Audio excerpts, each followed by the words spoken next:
Cockroach Janata party versus BJP ఏకంగా భౌతిక దాడుల దాకా వచ్చేసింది.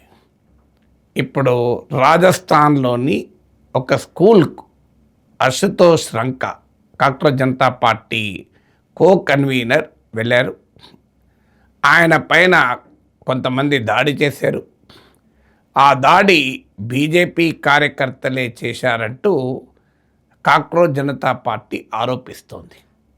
సో మీరు చూడండి, కాక్రోచ్ జనతా పార్టీ బహిరంగంగానే ఈ విజువల్స్ను రిలీజ్ చేసింది.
సో ఓపెన్గా కనబడుతున్నది ఏంటి?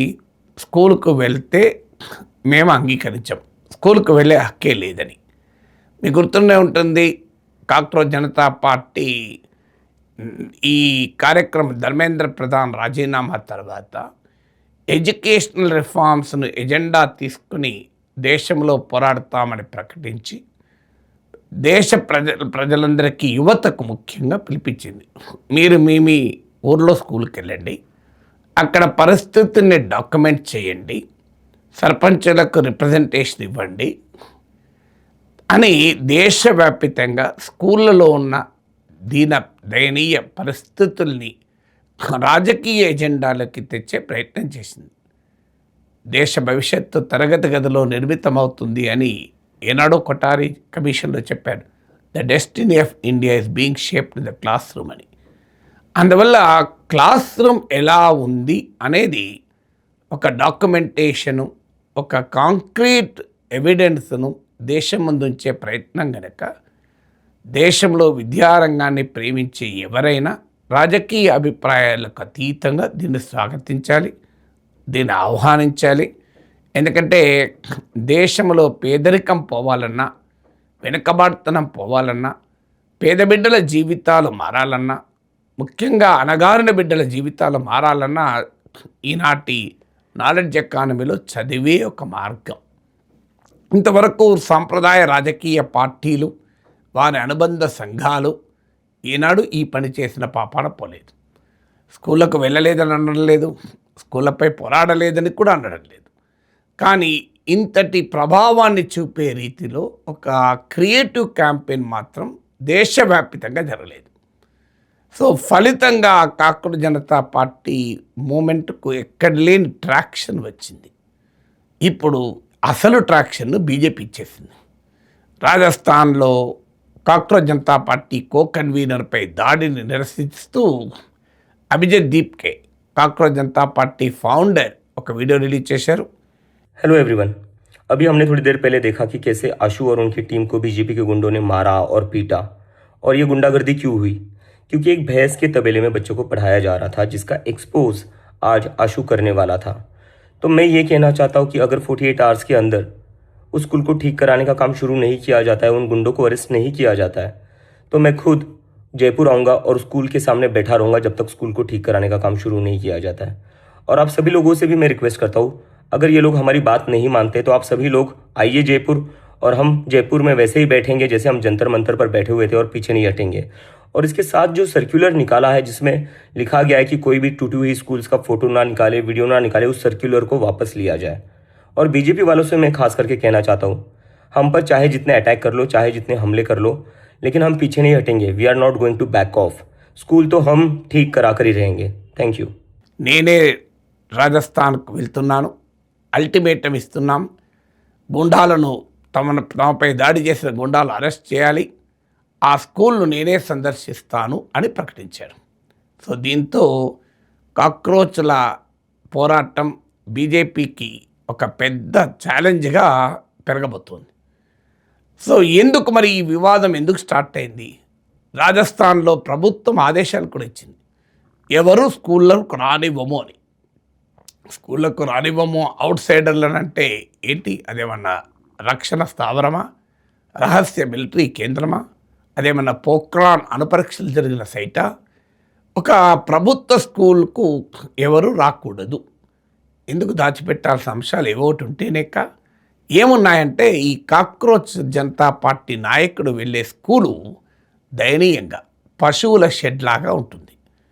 వాళ్ళ కాక్రోచ్ జనతా పార్టీ ప్రకటించింది అంటే బఫెల్లో షెడ్ లాగా ఉంటుంది, దయనీయంగా ఉంటుంది. ఇటుక పిల్లలు పడిపోతుంటాయి, రూఫ్ పడిపోతుంటుంది, ఎప్పుడు ఏమవుతుందో తెలియదు. మీరు ఆల్రెడీ జాతీయ మీడియా దీన్ని కవర్ చేసింది. మీరు ఏబీపీ అనే ఛానల్ రిలీజ్ చేసినటువంటి ఫుటేజ్ మీరు చూడండి, మీకు స్క్రీన్ పైన ఆ స్కూల్ దయనీయమైన పరిస్థితుల కొన్ని విజువల్స్ మాత్రమే. कितनी जर्जर हालत है। टीन शेड एक लगाया है आपने और टीन शेड में देखिए वो आधा गिरा हुआ है। हम ये कहने के लिए अधिकृत नहीं है बट नॉट अलाउड।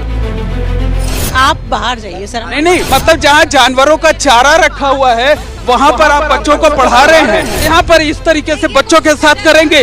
बिल्कुल जो है वो हम सवाल कर रहे हैं आपसे, हम आपसे सवाल कर रहे हैं।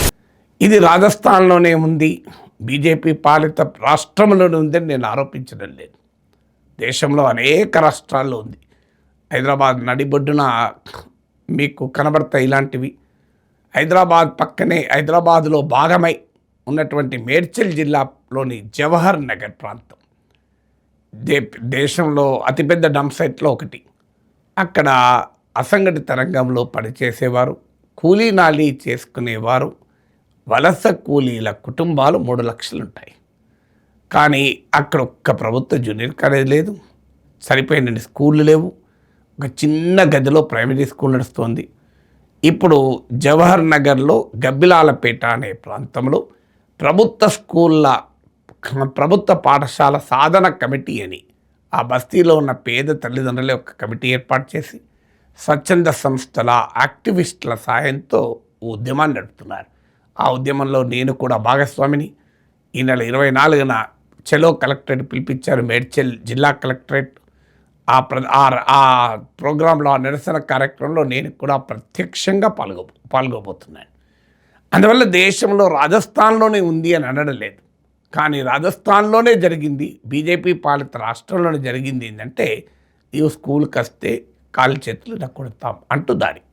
ఈ దాడిలో ఎందుకు ఈ మాట వాడుతున్నానంటే మెటాఫర్గా వాడడం లేదు, వాస్తవంగా ఫిగరేట్గా వాడడం లేదు.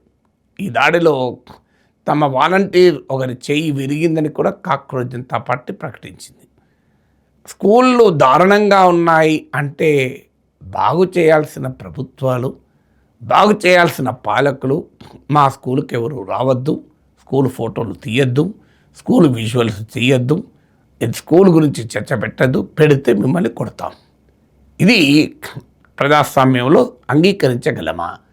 ప్రజాస్వామ్యంలో మీడియా 4th ఎస్టేట్ కానీ ఇప్పుడు 5th ఎస్టేట్గా భావించే సివిల్ సొసైటీ పనేంటి? మిగతా 3 ఎస్టేట్ల లోపాలు బయటపెట్టడమే. ఆ మాటకొస్తే 3rd ఎస్టేట్ అండ్ జ్యుడిషియరీ పని కూడా అదే, దాన్నే జ్యుడిషియల్ యాక్టివిజం అంటారు. అన్ఫార్చునేట్లీ ఆ జ్యుడిషియల్ యాక్టివిజం ప్రదర్శించే వ్యవస్థలే ఈ కాక్రోచ్ల పుట్టుకకు కారణమయ్యాయి. కానీ జ్యుడిషియల్ యాక్టివిజం అంటే అదే కదా. సో అందువల్ల ప్రభుత్వాలు చేసే పనుల్లో లోపాలను ప్రశ్నించడమే పౌర సమాజ ప్రతినిధుల బాధ్యత, మీడియా బాధ్యత. అదే పని చేస్తే మేము మిమ్మల్ని అటాక్ చేస్తామంటూ రాజకీయ పార్టీల నుంచి దాడులు వస్తే దేశం ఎటువైపు వెళ్తుంది అనే ప్రశ్న. కానీ భారతీయ జనతా పార్టీకి అర్థం కావాల్సింది ఏంటంటే, ఇది రైతుల ఉద్యమం అయితే ఒక రైతులే స్పందిస్తారు. దాన్ని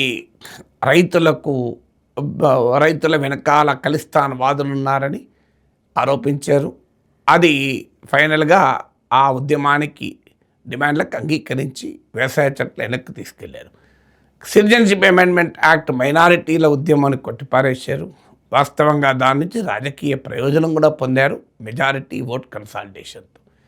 అపోజిషన్ ప్రొటెస్ట్లను రాజకీయ దురుద్దేశంతో చేస్తున్నామని కొట్టిపారేస్తారు. కానీ ఇక్కడ కాక్రోచ్ జనతా పార్టీకి వచ్చేవరకు ఏంటంటే ఇది యూత్ ప్రొటెస్ట్, స్టూడెంట్ ప్రొటెస్ట్. వీళ్ళ దగ్గర ఒక పవర్ ఆఫ్ మారల్ ఆర్గ్యుమెంట్ ఉంది.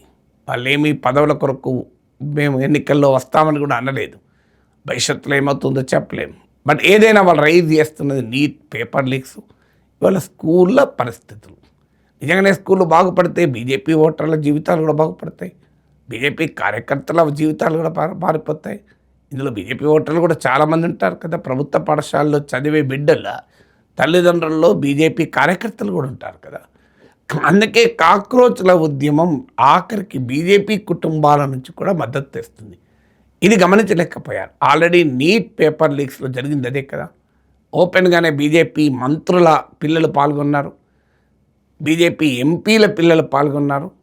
సో బీజేపీ ఓటర్లలో కూడా అత్యధిక మంది ఈ ఉద్యమాన్ని సమర్థించారు.